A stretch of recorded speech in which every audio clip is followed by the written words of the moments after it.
Excelente noche de martes, qué gusto saludarle y darle la bienvenida a una emisión más de TTC Noticias con todo el equipo. Alan Alfaro, Pablo Paniagua, los saludamos con mucho gusto. Alan, muy buenas noches. Buenas noches, Pablo, buenas noches a usted, amigo televidente, y gracias por su sintonía. Definitivamente hay que hablar una vez más de lo que ocurrido ayer en un sector de la zona 13 de la capital guatemalteca. Vamos a hablar en específico y a recordar las secuelas de este violento motín que dejó, entre otras cosas, 3 personas muertas.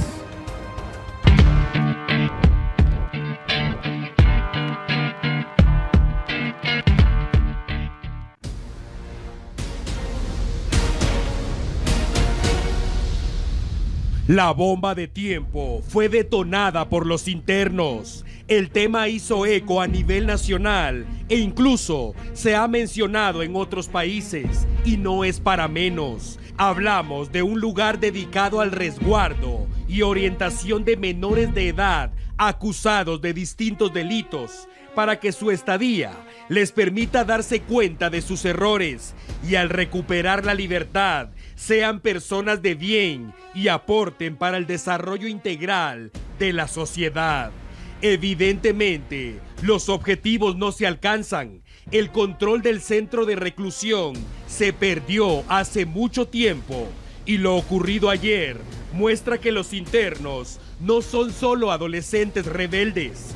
Tomaron las instalaciones, quemaron colchonetas, destruyeron todo lo que encontraron a su paso, subieron al techo de las gaviotas y pese a la intervención de la Policía Nacional Civil, lograron abandonar el recinto. El terror se esparció por la zona.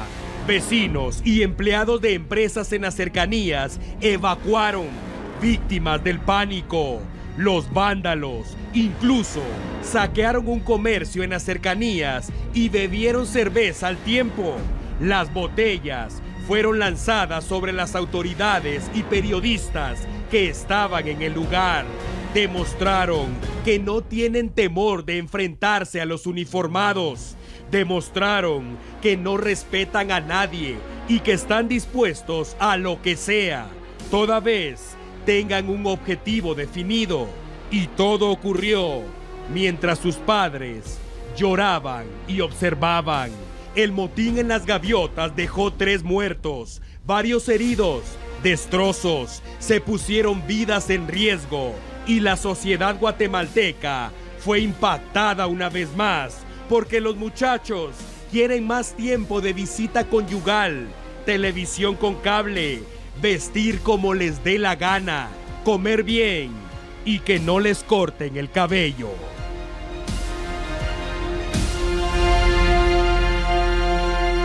Y fue hasta hoy que las autoridades de la Secretaría de Bienestar Social se pronunciaron respecto a lo ocurrido en las gaviotas. Este es un resumen de la conferencia a la prensa. En el momento que los adolescentes salen de los módulos habitacionales, nosotros tenemos bodegas, las cuales también quedaron destruidas. Ahí habían uniformes para ellos, había también material para trabajar didáctico con ellos que fue destruido, ¿verdad? Entonces, también habían uniformes, la ropa de uso de los monitores. Entonces, al entrar y destruir esa bodega, muy probablemente habría algún material para crear el fuego. Las requisas se hacen en apoyo y acompañamiento de la Policía Nacional Civil, en apoyo con Procuraduría de Derechos Humanos para respetar el derecho de ellos. Y la supervisión es constante, ¿verdad? Nosotros no entendemos la privacidad del adolescente, nosotros tenemos que respetar ese derecho a la privacidad en los horarios nocturnos, pero la supervisión y monitoreo es constante en las partes externas para evitar cualquier otro incidente. En nuestra transmisión especial de lo ocurrido ayer en ese lugar, nos adelantamos indicando que se estimaba que al menos el 50% de los internos de las gaviotas ya habían rebasado la mayoría de edad. Me refiero, por supuesto, a los 18 años. Hoy se confirmó que al menos 180 de ellos justamente habían cumplido ya la mayoría de edad. Desde anoche fueron enviados a Torre de Tribunales. Los jueces de turno les hicieron saber a quienes ya tenían la mayoría de edad los nuevos delitos por los cuales eran acusados. Se les señaló a todos por igual, pero conforme avancen las investigaciones se irán deduciendo responsabilidades. Quienes aún no tienen 18 años fueron presentados ante un juzgado de menores en conflicto con la ley penal.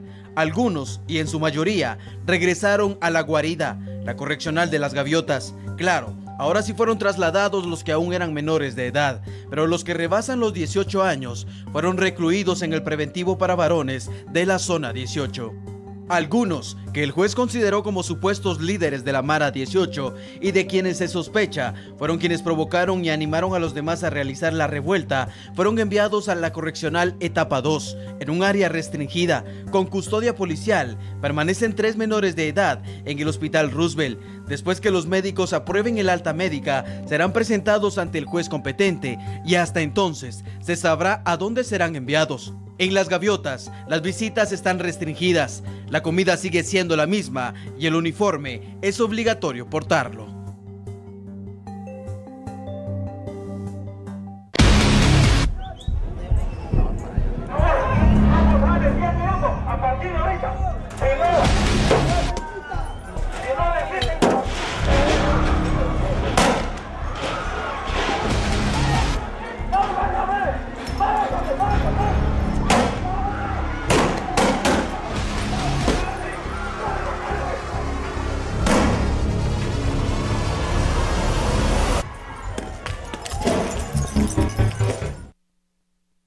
Bien, como era de esperarse, definitivamente una tragedia como esta, un motín como el que ocurrió y fue protagonizado en el correccional para menores de edad Las Gaviotas en la zona 13 de la capital guatemalteca, no podía dejar más que números rojos. Justamente en pantalla, Pablo, tenemos las cifras que dejó este violento motín. Así es, Alan, números alarmantes. Se habla de 3 personas fallecidas, 3 muertos, además 30 heridos, 3 decenas de heridos que ha dejado este motín, 3 personas hospitalizadas. Además, los daños que se ocasionaron, Alan, el 70% de las instalaciones quedaron completamente dañadas. 566 internos fueron contabilizados o se supone que estaban en el interior de Las Gaviotas al momento que inició el motín y, como lo habíamos indicado anteriormente, 179 de ellos ya habían rebasado la mayoría de edad, lo que quiere decir que tenía que pasar justamente lo que ordenó el organismo judicial, su traslado ya a una cárcel, específicamente al preventivo para varones de la zona 18. Esto en particular, este dato, Pablo, es importante, es interesante y es alarmante, porque si bien es cierto, se está desfogando de alguna manera este centro de reclusión que se supone que es para menores de edad, estas 179 personas ahora duermen hoy en el preventivo para varones de la zona 18, específicamente en el sector 11, un lugar que cuando fue construido se suponía que era de máxima seguridad para albergar a 80 reos. En este momento, hoy habían amanecido más de 500 y a esos más de 500 hay que sumarle ahora estos 179 reos. Increíble, ¿verdad? Esa cifra, hablamos del hacinamiento no solo en Las Gaviotas, sino también lo que se da en el preventivo de la zona 18, Alan. Y además los daños que mirábamos en pantalla, algunos que fueron ocasionados, y por supuesto que hay más todavía. Recordemos que viviendas aledañas también sufrieron daños, las personas que iban pasando en ese saqueo. sector. Exactamente, y también el estado de shock de algunas personas que iban justamente en este lugar. De verdad, lamentable, triste lo ocurrido en ese lugar, una bomba de tiempo, lo habíamos adelantado acá en T13 Noticias y precisamente fue detonada ayer por los internos. Con esta información vamos a ir a la pausa, le adelantamos, tenemos mucha información de su interés y sobre todo mucha información de impacto en esta jornada. Así es, no se lo pierdan, enseguida regresamos con más de T13 Noticias.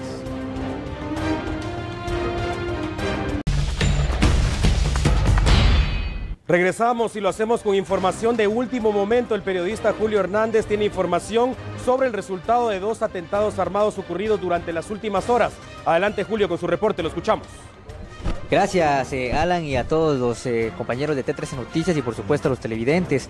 A esta hora de la noche pues, sintonizan la emisión de T13 Noticias. Queremos informar de los ataques armados que se han registrado en las últimas horas y precisamente yo me encuentro en uno de ellos, en el lugar donde se registró uno de ellos, que es acá en la zona 18 capitalina, Colonia Paraíso 2, entre los campos de fútbol y la escuela de esta colonia. Una mujer fue asesinada por desconocidos quienes les disparan y posteriormente se dan a la fuga, y otra mujer más que fue herida, fue trasladada hacia la emergencia del Hospital General San Juan de Dios por parte de bomberos voluntarios. Ellos están acá en el lugar y pues ya el Ministerio Público se encuentra en este punto, iniciando pues con la investigación necesaria, recabando evidencias para de esta manera pues poder iniciar con la investigación y determinar quiénes fueron los responsables de haber cometido este crimen. Quiero mencionar también de otros 2 ataques más que se registraron hace unas horas. Uno de ellos fue en la zona 7 capitalina, específicamente en el sector de la colonia Centroamérica, Edén. Alejandro Urizar, de de 38 años fue asesinado en ese punto. Al lugar pues llegan bomberos municipales, no se logra rescatar la vida de este hombre. Sin embargo, pues él queda en el lugar con al menos 8 disparos en diferentes partes del cuerpo. Este hombre pues se encontraba en la colonia Centroamérica de la zona 7, pero él vivía en la colonia Tikal 3, según dieron a conocer los familiares. Otro hecho armado se ha registrado en el trébol, que se le conoce así, el trébol de Vistahermosa, el Boulevard Vistahermosa, en la zona 15. Un taxista fue atacado a balazos por desconocidos también, quienes pues se dan a la fuga. Ellos, bomberos voluntarios, llegan al lugar, trasladan al taxista hasta la emergencia al hospital Roosevelt. Sin embargo, pues en ese momento pues se está siendo intervenido por los médicos de ese lugar, y son los 3 últimos ataques que se han registrado pues en las últimas horas, en los últimos minutos, así como este en el que nos encontramos, que ya el Ministerio Público está procesando la escena correspondiente para poder pues determinar quiénes fueron los responsables. 3 ataques en las últimas 3 horas aproximadamente, que se han registrado en diferentes zonas de la ciudad capital, zona 15, zona 18 donde me encuentro y zona 7 capitalina. Con esta información retornamos a los estudios centrales. Muy buenas noches. Buenas noches para usted también, Julio Hernández. Impecable trabajo como siempre. Triste y realmente lamentable tener que informar sobre estos hechos, pero es la realidad que se está viviendo en la capital guatemalteca. ¿Qué va a querer? ¿Qué va a llevar? ¿Qué le damos? Va a querer mi reina más adelante. Bien, continuamos con más información. El infierno que se vivió en la terminal anoche finalmente fue sofocado. Y aunque hoy el sol salió puntual, para 30 vendedores fue un día gris. Dicen que el fuego inició en el sector de la Cebollera a raíz de la explosión de un cilindro de gas propano. Todos los comercios fueron construidos a base de madera y lámina, y eso le fue suficiente para las llamas para expandirse rápidamente y provocar el caos. 30 locales fueron reducidos a cenizas y con él años de trabajo de estos comerciantes para edificar su negocio en ese lugar. El sol salió puntual, pero para estas personas fue un día gris. Algunos indicaron que acababan de invertir en sus negocios, de manera que las pérdidas fueron el doble. Sostienen que el consolidado de daños puede ser una cifra millonaria y ahora piden ayuda para volver a edificar el negocio que hasta ayer representaba el pilar de ingresos económicos de sus hogares. La Conred salió a la luz y esta es la otra cara de la moneda. Los expertos de la Secretaría indicaron que anteriormente ya se les había dicho a los comerciantes que las probabilidades de que ocurriera un incendio como este eran bastante altas, que debían de modificar sus instalaciones o abandonar el lugar. En la cobertura especial sobre lo ocurrido en el mercado La Terminal, una vez más la iniciamos desde anoche. El periodista Juan Pablo Garrido estaba en ese sitio y mostró las imágenes realmente fuertes, impactantes, triste, cómo los bomberos y por supuesto también los inquilinos trataban de sofocar las llamas. Anoche usted recordará, en la transmisión especial que tuvimos, hablábamos de al menos más de 20 locales destruidos. La cifra fue creciendo de manera alarmante hasta llegar a 30 lugares de trabajo prácticamente reducidos a ceniza. El seguimiento en este tipo de casos es importante. Un equipo periodístico logró llegar este día al lugar de los hechos y por supuesto recoger la postura de las personas afectadas.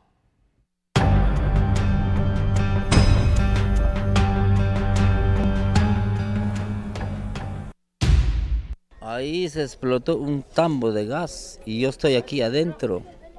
Y ya sin tiempo, cuestión de 3 minutos, se vino. Y yo a puras penas, como yo estaba aquí, a puras penas pude salir. Cuando agarró fuego ya no se puede sacar nada. En algunos mercados, pues sí, ellos ya tienen ese plan de prevención, algunos tienen sus extinguidores, y yo creo que eso es muy puntual, ¿va? Yo creo que nosotros también en nuestro sector vamos a promover eso, porque a la hora de que realmente haya un incendio, pues inmediatamente todos tengamos ya ese plan de prevención y no solamente de reacción. Nosotros las primeras acciones que tomaríamos es convocar a nuestros compañeros del área de afuera, ¿verdad? Y que tuviéramos pláticas con bomberos, con Conred y con los entes indicados para que hiciéramos una ruta de evacuación, pues también previniendo un temblor, previniendo primero Dios, no otro incendio, ¿verdad? Porque sí es necesario que tengamos rutas de evacuación, puesto que ayer los bomberos no tenían ni dónde poner una manguera, y uno de los problemas que se suscitó, que ellos nos lo dieron a conocer, el tipo de construcciones que se están haciendo. Nosotros no estamos en contra de ninguna construcción, sino que tomen las normas necesarias para que no puedan obstruir el paso de los bomberos y mangueras.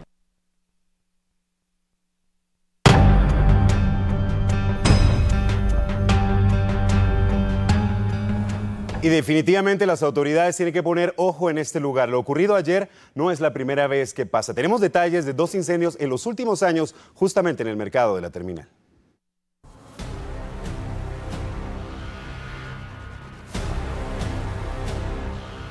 El 25 de marzo del 2014 fue un día que marcó a los vendedores del mercado La Terminal en la zona 4. Un pequeño incendio en uno de los locales tomó como aliado la fuerza del viento y la resequedad de la madera para expandirse y acabar con más de 600 puntos de comercio ubicados dentro de este mercado. El lugar dejó de ser un mercado y se convirtió en un verdadero infierno. Todos luchaban contra el fuego, todos querían que la pesadilla acabara, todos rogaban al de las alturas para que el cielo lloviera y el siniestro se calmara un poco. Las pérdidas en esa ocasión fueron millonarias, pero no fue motivo suficiente para amedrentar al guatemalteco trabajador. En medio de la angustia, los vendedores se organizaron y al siguiente día iniciaron con los trabajos de limpieza, aunque es importante mencionar que tuvo que pasar mucho tiempo para que el área afectada volviera a funcionar.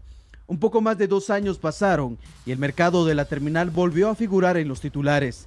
Las llamas se volvieron a apoderar del lugar, pero en esta ocasión sí hubo víctimas mortales. Hablo de 2 pequeñas niñas que quedaron atrapadas en uno de los locales y que al no recibir auxilio, sus cuerpos quedaron carbonizados. Una venta de flores había sido el foco del incendio de gran magnitud que le dio trabajo por más de 8 horas a los socorristas. El principal enemigo en este caso fue la escasez de agua para combatir las llamas. El lugar quedó inhabitable, pero a pesar de ello, los comercios volvieron a ser edificados. Gracias a Dios, en esta oportunidad no estamos hablando de personas quemadas, gracias a Dios no estamos hablando de personas muertas. Sin embargo, Pablo, muy acertado su comentario, algo se tiene que hacer en ese lugar porque no es la primera vez que ocurre. Durante los últimos años hemos documentado una serie de siniestros en el mismo sitio que de verdad llama la atención. ¿Cómo es posible que una llama sea tan incontenible en ese lugar? Se transforma en cuestión de minutos en un incendio, en un voraz incendio. Entonces algo está pasando. Orden, no hay la ventilación suficiente, los protocolos de seguridad para accionar o reactivar en contra de un incendio no están funcionando. La prevención en el lugar tampoco hay. Hablamos de un sistema eléctrico prácticamente colapsado u obsoleto y además pues todas estas cosas de verdad las autoridades deben poner atención. Lo hemos dicho en varios casos, Alan, somos una sociedad reactiva. Correcto. Y en esta oportunidad pues no podemos esperar a que esto vuelva a suceder y que vuelvan a haber víctimas que lamentar. Y hay que hablar las cosas como son, no podemos hablar únicamente acá de las autoridades encargadas de ese lugar. Los mismos vendedores saben que su vida está en riesgo en ese sitio. Las autoridades de la Conred han indicado este día, el portavoz para ser específicos de esa institución, que ya se había advertido que en el lugar no existía las suficientes garantías para poder evitar una tragedia como esta, es decir, se pudo haber evitado. Sería también entonces, como lo dices, la responsabilidad de los inquilinos y de los comerciantes para tener cuidado en todo momento, sobre todo sabiendo las condiciones del lugar. Desgraciadamente se repite una vez más el infierno en ese lugar, nosotros como siempre con la cobertura especial. Por ahora vamos a pasar a otro tema, a otro tipo de noticias. Se trata de que el nuevo presidente del Sistema de Integración Centroamericana SICA es el expresidente guatemalteco Vinicio Cerezo. El exfuncionario tiene proyectos ambiciosos de desarrollo integral en la región. Si se establece la unión aduanera en todos los países, también se debe de establecer el libre tránsito de personas, la libre movilidad laboral y avanzar en el tema profesional, porque los acuerdos entre las universidades para establecer estándares de calidad y de eficiencia y poder reconocer los títulos de las diversas propiedades es una cosa muy importante. También relacionado con la población se va a discutir temas, y eso es muy novedoso, como la posibilidad de tener un pasaporte centroamericano.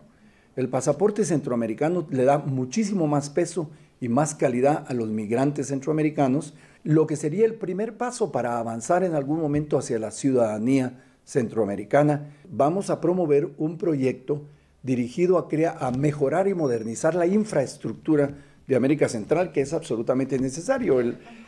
Hace falta, es famosa la circulación de las mercaderías en América Central por lo lento, es decir, incluso yo hacía una broma que las mercaderías se mueven más lentos que las carabelas de Colón cuando venían a descubrir América, y es verdad. Los principales retos que vamos a encontrar van a ser probablemente las resistencias locales, que siempre han sido motivo de preocupación para la integración centroamericana y de resistencia, porque los intereses locales tenían miedo a los niveles de competencia que se crean en una región más abierta. Pero por supuesto que la competencia puede al principio verse con una actitud negativa, pero como han demostrado los grandes países del mundo, la Unión Europea, los Estados Unidos, la competencia puede ser útil para enfrentar definitivamente otros grandes mercados y otras grandes competencias, porque la gente, en lugar de competir, se pueden poner de acuerdo para ofrecer productos más baratos y mejor calidad. Pero la verdad es que agradezco mucho la historia de esta segunda oportunidad y la voy a enfrentar con humildad. Información: el expolítico mexicano Javier Duarte se presentó de nuevo a la Torre de Tribunales para aceptar su extradición y además reiterar su inocencia en el caso. Javier Duarte de Ochoa, exgobernador de Veracruz, aceptó por segunda vez su extradición a México, país que lo requiere por cargos de corrupción. El Ministerio Público presentó pruebas en la solicitud de extradición del exfuncionario, donde se incluían denuncias, entrevistas, compras de bienes y empresas. He decidido allanarme a la solicitud formal de extradición presentada por el Gobierno de México con relación a los delitos federales de operaciones con recursos de procedencia ilícita y delincuencia organizada. Javier Duarte fue capturado en Panajachel, Sololá, el 15 de abril del presente año y desde entonces permanece recluido en la cárcel militar Matamoros de la Zona 1 capitalina. Siempre en el mismo contexto, la Cancillería guatemalteca espera los trámites de rigor para proceder a la extradición de Javier Duarte. El señor Duarte se allanó a la segunda extradición planteada la semana anterior y esta mañana se allanó a la primera extradición. Prácticamente al allanarse, lo que esto significa es que él no está poniendo ninguna oposición a que se les juzgue en México y por lo tanto lo que viene ahora es esperar una notificación que nos haga la Corte Suprema de Justicia para que coordinemos con México la entrega, el día y la hora del señor Duarte a las autoridades mexicanas. Con esto la Cancillería pues ya concluirá con un proceso de extradición más en el cual nosotros somos apenas facilitadores, somos el canal diplomático. Habíamos adelantado desde nuestros titulares y ahora vamos con un caso que de verdad impacta a la sociedad y es importante, amigo televidente, que de verdad pongamos mucha atención a este caso. Preste atención porque se trata de dos padres de familia que van con sus pequeños hijos y van a un lugar, a un comercio, no con el objetivo de comprar. Tienen un plan debidamente estructurado ya y prácticamente le enseñan a su hijo ya, un niño de aproximadamente 8, quizá 9 años de edad, como máximo, cómo robar un celular. A ese grado hemos llegado lamentablemente en nuestro país y tenemos el detalle ahora a través de esta nota. Este video fue captado por una cámara de vigilancia ubicada en un comercio dedicado a la venta de aparatos electrónicos allá por Retaluleu. Fíjese bien en esta bonita familia. Papi, mami y 2 babies. La bebita parece poquito a cuadro y evidentemente no entiende lo que sucede. Papi y mami han estructurado un plan y el descaro de esta pareja es a tal grado que utilizan a su hijo mayor para ejecutarlo. Mientras ellos se entretienen al vendedor que cae como corderito, el primogénito de la familia se muestra nervioso y espera el momento ideal para atacar. Papi y mami siguen preguntando cositas y el vendedor sigue de inocente. Finalmente, llega el momento preciso y exacto y seguramente usted se preguntará ¿por qué nos referimos a esta familia como los increíbles? Fíjese bien entonces, porque en este caso, quien se hace invisible no es la niña, sino el muchachito. Así las cosas en Guatemala. Por eso estamos como estamos. Por padres descarados como estos. La situación en este país va de mal en peor. Mañana, cuando el nene se amotina en la cárcel, entonces mami rogará para que lo dejen tranquilo. Y si lo matan por andar robando, exigirá justicia al gobierno.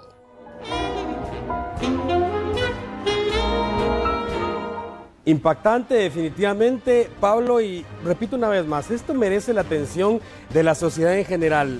El niño de 8 o 9 años, y obviamente esto ya lo platicaron en casa, sí.